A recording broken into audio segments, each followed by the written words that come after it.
Dear brothers and sisters in the Lord, ప్రభువునందు ప్రియ సహోదర సహోదరులారా, today's verse for our meditation is taken from Genesis 9th chapter verse 11. నేటి దినము ధ్యానము కొరకు తీసుకోబడిన వాక్యము ఆదికాండము 9వ అధ్యాయం 11 నుంచి తీసుకోబడింది.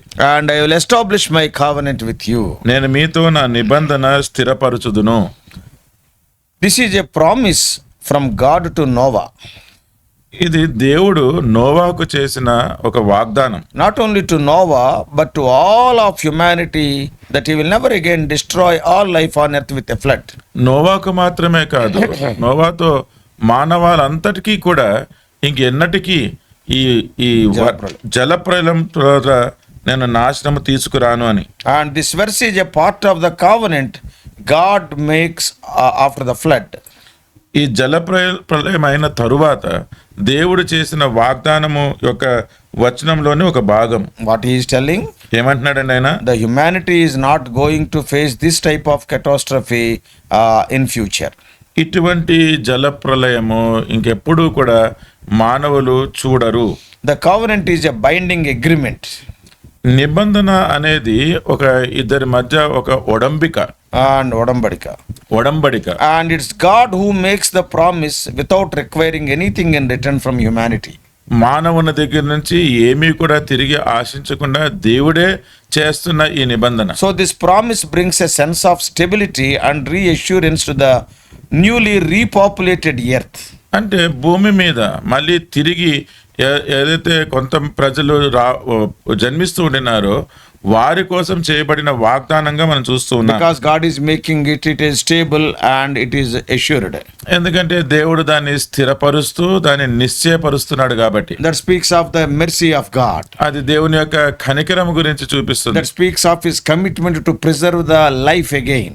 మళ్ళీ జీవమును తను భద్రపరచడానికి కాపాడడానికి ఆయన యొక్క తీర్మానం చూపిస్తుంది. And historically speaking, చారిత్రాత్మకంగా చూస్తే Genesis 9:11 is the period immediately following the flood.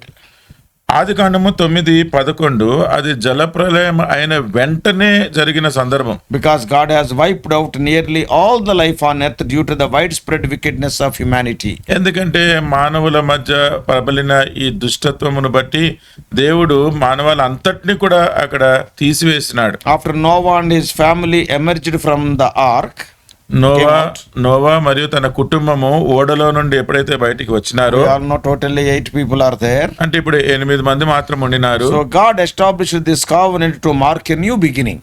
ఒక నూతన ఆరంభము దానికి సూచనగా దేవుడు వారితో ఈ నిబంధన చేసినాడు. The flood had been an unprecedented act of judgment. జలప్రలయము దేవుడు చూపించిన ఒక తీర్పు. And this verse serves as a divine guarantee that such a judgment by water would never happen again. ఈ వచనంలో మనం చూసిన మాటను బట్టి దేవుడు మళ్ళీ దైవికంగా జలప్రలయము ద్వారా అటువంటి తీర్పు ఎన్నడూ తీర్చడు అని తెలుసుకుంటున్నాం. The context of the promise is very crucial. ఈ వాగ్దానం చేయబడిన సందర్భము చాలా ప్రాముఖ్యమైనది. Because it follows a time of great fear and uncertainty. ఎందుకంటే ఎంతో భయము అనిశ్చితత కూడిన ఆ సమయమందు చెప్పబడింది. Oh, when that flood has wiped out all the humanity, మానవాళిని అంతా కూడా ఆ జలప్రలయం అంతా కూడా నాశనం చేసేసినప్పుడు, whenever they see the clouds etc., their hearts are filled with fear. ఆ మబ్బులు గాని వర్షం పడే సూచనలు ఏదైనా కనిపించినాయంటే వాళ్ళ హృదయాలు భయముతో నిండిపోయాయి. Such a state of fear and uncertainty, అటువంటి భయము అనిశ్చితతో ఉన్న సమయంలో God's word would have provided comfort and hope for the future. ఈ దేవుని వాగ్దానము భవిష్యత్తు గురించి ఎంతో నిరీక్షణ అంతే ఆదరణ కూడా అనుగ్రహించింది. Because God himself is telling, I will never wipe out again. ఎందుకంటే దేవుడే అంటున్నాడు మళ్ళీ ఎన్నడూ కూడా ఇటువంటి ప్రళయం రాదు. So this verse speaks of God's mercy and faithfulness. ఈ వచనము దేవుని యొక్క నమ్మకత్వము అలాగే దేవుని యొక్క కనికరం గురించి చెప్తుంది. Despite humanity's sinfulness, మానవాళి యొక్క పాప పరిస్థితి అయినప్పటికీ God chooses to make a covenant that ensures the protection of life on earth. ఈ భూమి మీద ఈ జీవము ఇంకా ఉండాలి, దానికి దేవుడే దాని భద్రత వహిస్తున్నాడు అన్నది ఇక్కడ చూపిస్తుంది. So this verse highlights the idea, while God is just and has power to judge, దేవుడు న్యాయవంతుడు, ఆయన తీర్పు తీర్చడానికి కూడా శక్తిమంతుడు అని ఉన్నప్పటికీ he also shows compassion and he is committed to his creation. ఆయన తను వాత్సల్యత చూపించే దేవుడు. ఆయన సృష్టించిన సృష్టి మీద ఎంతో ప్రేమ కలిగిన వాడు. The covenant is a reminder that God values life. నిబంధన అనేది దేవుడు ఓ ప్రాణానికి ఎంతో విలువ ఇస్తున్నాడు అన్నది I సూచిస్తుంది. will not destroy it again. నేను మళ్ళీ దాన్ని నాశనం చేయను. And God has a plan for the world that includes its preservation, not its destruction. దేవుడు ఈ భూమిని ఇంకా కాపాడడానికి, భద్రపరచడానికే ప్రణాళిక కలిగి ఉన్నాడు కానీ దాన్ని నాశనం చేయడానికి కాదు. So it also shows that God's promises are trustworthy. అందుకనే దేవుని వాగ్దానాలు ఎంతో నమ్మదగినవి అన్నది కూడా చూపిస్తుంది. So this verse is written as a direct and clear statement from God. ఈ వాక్యము దేవుడే సూటిగా తన నోటితో చెప్పిన మాటగా మనం So చూస్తున్నాం. that shows that the certainty of his promise. అంటే తన వాగ్దానము ఎంత నిశ్చయమైనదో అది చూస్తూ ఉన్నా. The word never again, it is repeated. It reinforces the permanence of his covenant. దేవుని యొక్క నిబంధన అది శాశ్వత కాలము నిలిచి ఉంటాది అన్న విషయము మనం ఇక్కడ గమనించగలుగుతున్నాం. Never again God is telling. ఎన్నడు ఎన్నడు అని ఏదైతే దేవుడు చెప్తూ ఉన్నాడో. This verse is structured to provide assurance, with the first part of the sentence establishing the covenant and the second part detailing its specific terms. ఇక్కడ దేవుడు ఆ విషయాన్ని ఈ మొదటి భాగంలో ఏమో ఆయన నిబంధన, ఆ నిబంధన యొక్క నెరవేర్పు అంతా కూడా మిగతా భాగంలో ఆయన చెప్తూ ఉన్నాడు. So the use of the word establish indicates that this is a formal and binding agreement. స్థిరపరుచుదును అన్న మాట ఇది ఆయన ఒక ఒడంబడిక చేసుకుంటున్నాడు అన్న విషయాన్ని And that మనకు will stand for all the time. అది ఎల్లకాలము ఉంటుంది అని. So for Christians today, అందుకే నేను నేటి దినపు క్రైస్తవులకి Genesis 9:1 is a powerful reminder of God's faithfulness and mercy. ఆదికాండము 9వ అధ్యాయము 1వ వచనము 11. 11వ వచనము అది దేవుని యొక్క కనికరము గురించి, ఆయన యొక్క నిబంధన గురించి మంచి జ్ఞాపకాన్ని ఇస్తుంది. And it reassures believers that God is committed to the preservation of life.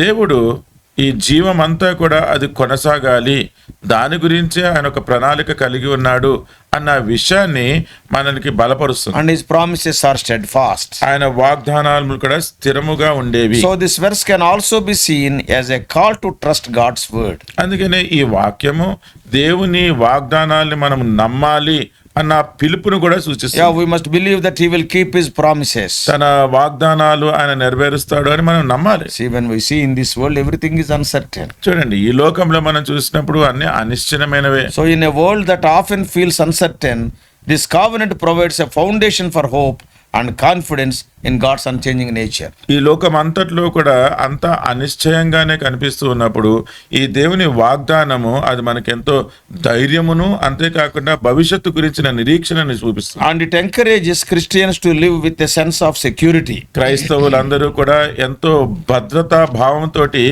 జీవించేటకు ఆ నిరీక్షణ ఇస్తుంది. Because knowing fully well that God is in control and has a plan for the world's future. దేవుడే అన్నిటి మీద అధికారం కలిగి ఉండి భవిష్యత్తు యొక్క ప్రణాళిక కూడా కలిగి ఉన్నాడు అన్న విషయాన్ని గ్రహించిన వారంగా చేస్తుంది. So it speaks of God's love also. అది దేవుని ప్రేమ గురించి కూడా మాట్లాడుతుంది. By ఎందుకు? God is telling that I will never destroy the earth again with a flood. దేవుడు అంటున్నాడు భూమిని ప్రవాహ జలం వల్ల ఇకను లయపరచబడరు అని చెప్తున్నాడు. God wants to see life flourish rather than be destroyed. దేవుడు ప్రతి దగ్గర కూడా ఈ ప్రాణం లేకపోతే మనుషులు వాళ్ళు నాశనం చెందడం కాదు, వాళ్ళు ప్రాణంతో ఉండడమే కోరుతూ ఉన్నాడు. By making this covenant, ఈ నిబంధన చేయడం ద్వారా God is showing his care for all creation.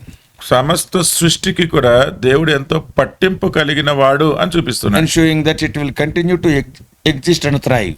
అది ఆ సృష్టి అంతా కూడా అది ఉంటుంది, అలాగే అభివృద్ధి చెందుతుంది అని. So this promise is an expression of God's deep love for the world he created.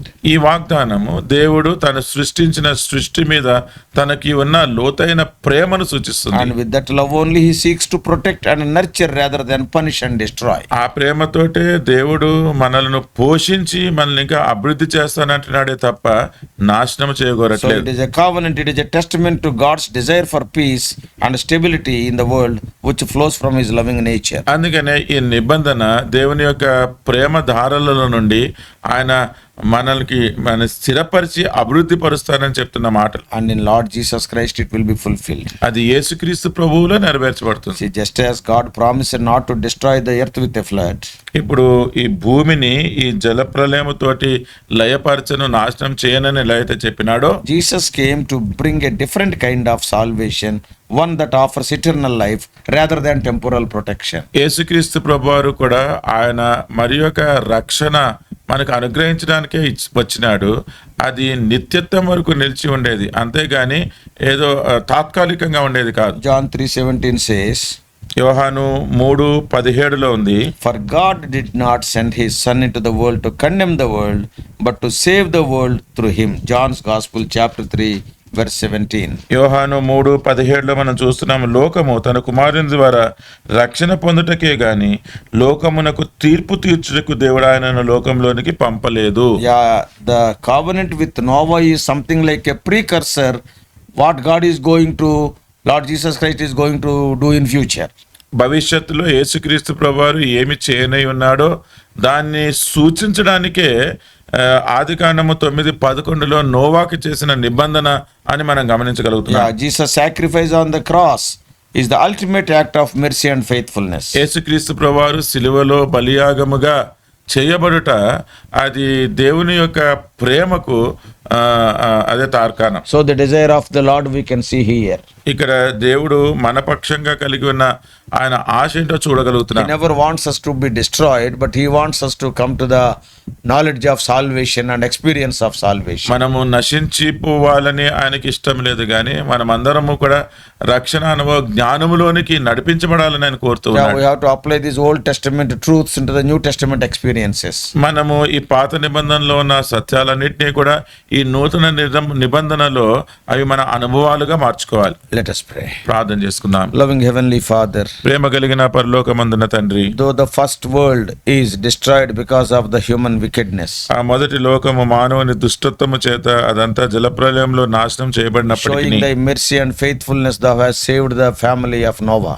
మీ నమ్మకత్వము మీ యొక్క కనికరము చూపి మీరు నోవా కుటుంబాన్ని రక్షించినారు. Thank thee for making a new beginning. ప్రభా, ఒక నూతన ఆరంభించినందుకు వందనాలు. But today we are so blessed people. అయితే ఈ దినము మేమెంతో ధన్యులము. It is, we are not talking about a temporal life, but O Lord, in Lord Jesus Christ, through his death, burial and resurrection, we are having eternal life when we confess our sins. ప్రభా, మేము ఈ తాత్కాలికమైన జీవం గురించి మాట్లాడట్లేదు, కానీ యేసుక్రీస్తు ప్రభువారి జననము, మరణము, భూస్థాపన, పునరుద్ధానము ద్వారా మా పాపములు క్షమింపబడినప్పుడు ఆ నిత్య జీవము పొందుకుంటున్నాం. Our dear ones who are hearing this message may enjoy that eternal life in their lives. ఈ సందేశాన్ని వింటున్న ప్రియులందరూ కూడా ఈ నిత్య జీవమును వారు అనుభవించుదురుగాక. O Lord, guide us throughout this day. ఓ ప్రభా, ఈ దినమంతట్లో కూడా మీరే నడిపించండి. In Jesus' precious name we pray. యేసుక్రీస్తు వారి ప్రశస్తమైన నామములో ప్రార్థిస్తున్నాము తండ్రి. Amen. Amen. God bless you all. Please subscribe for more spiritual messages to the YouTube channel John Victor Telugu Messages.